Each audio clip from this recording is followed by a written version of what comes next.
Welcome, thrill seekers, to a world of spine-chilling tales and hair-raising adventures.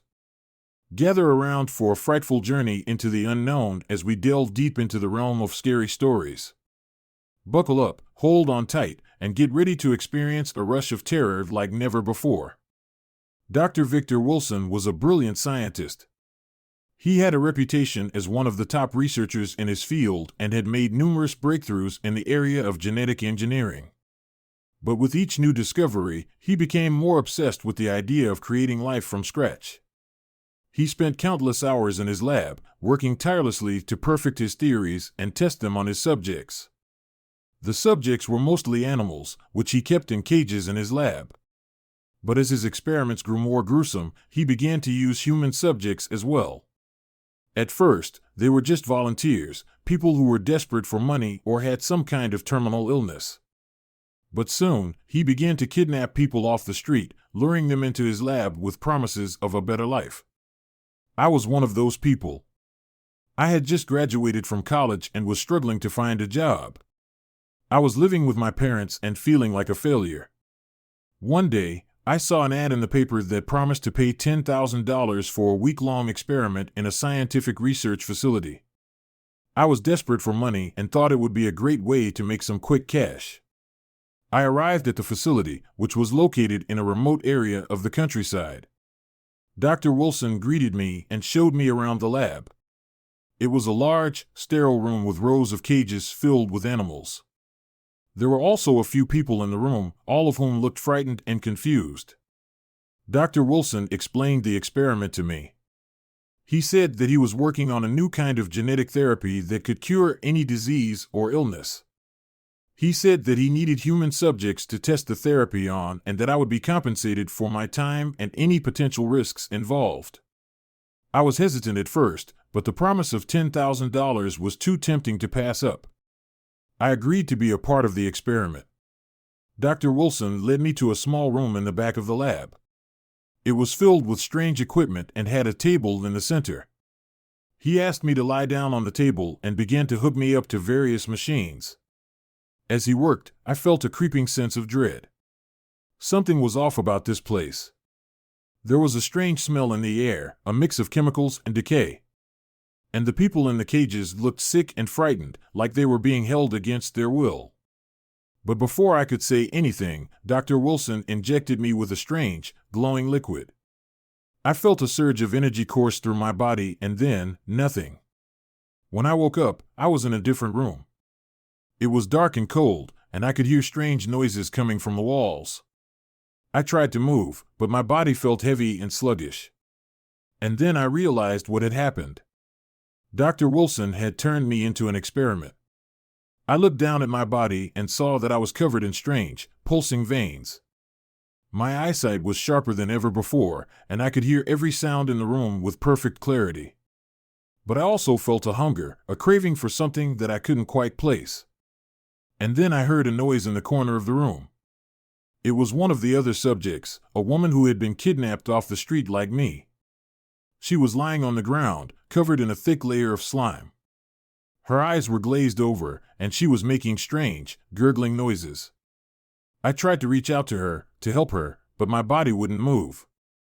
I was trapped in this new form, this monstrous creation that Dr. Wilson had made. And then I heard footsteps in the hallway outside. I tried to scream, to warn whoever was out there. But before I could make a sound, the door burst open and Dr. Wilson walked in. He looked pleased with himself, like he had just achieved some great victory. He walked over to me and examined my body with a detached curiosity. "Well, it seems that the experiment was a success," he said with a smirk. "You're stronger, faster, and more resilient than any human being on Earth."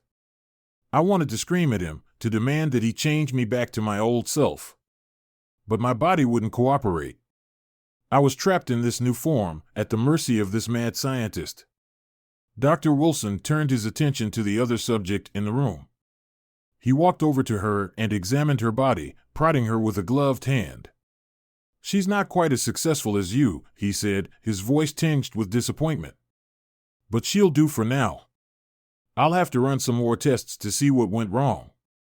He walked out of the room, leaving me alone with the other subject. I tried to move again, to reach out to her, but my body wouldn't cooperate. All I could do was watch as she convulsed on the ground, her body racked with pain. And then something strange happened. I felt a surge of energy flow through my body, and suddenly, I was able to move again.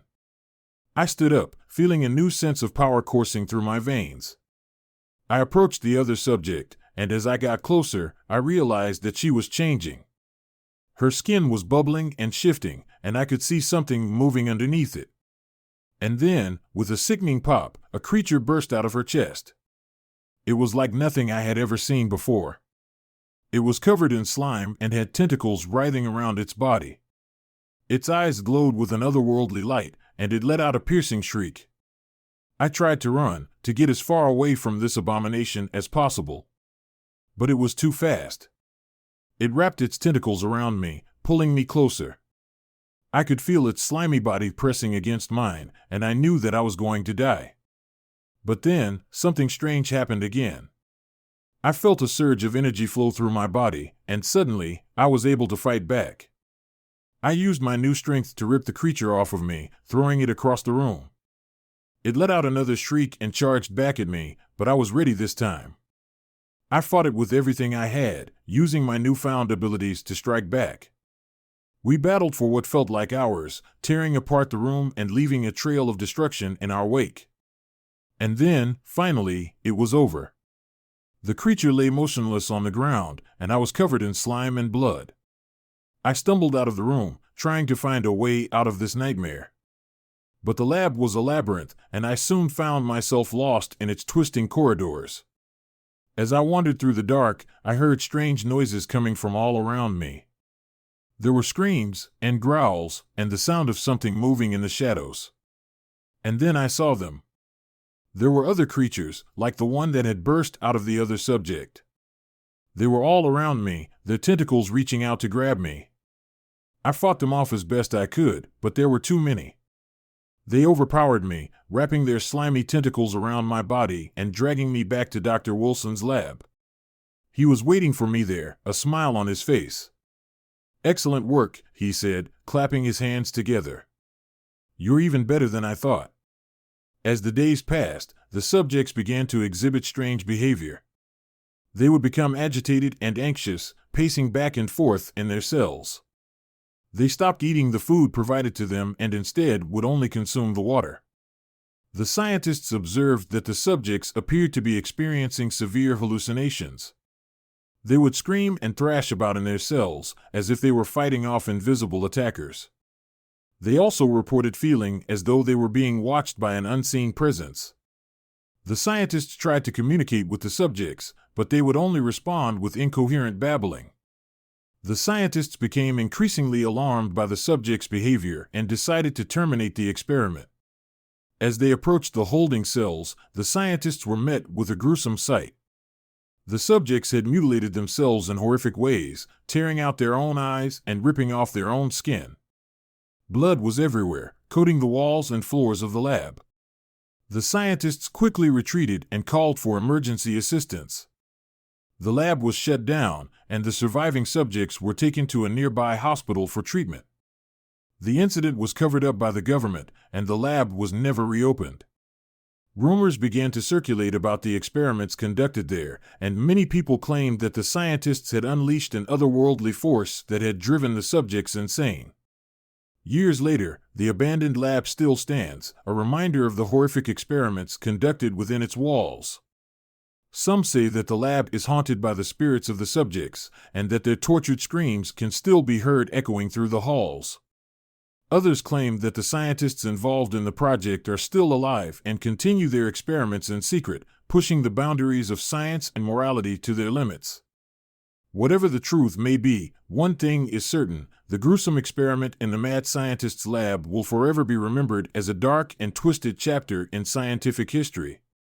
As the night draws to a close, we bid farewell to the terrors that haunted us and the spine-tingling tales that kept us on the edge of our seats. Remember, the darkness may linger, but the dawn always brings a new light. Until next time, stay safe, stay curious, and never stop exploring the mysteries of the unknown.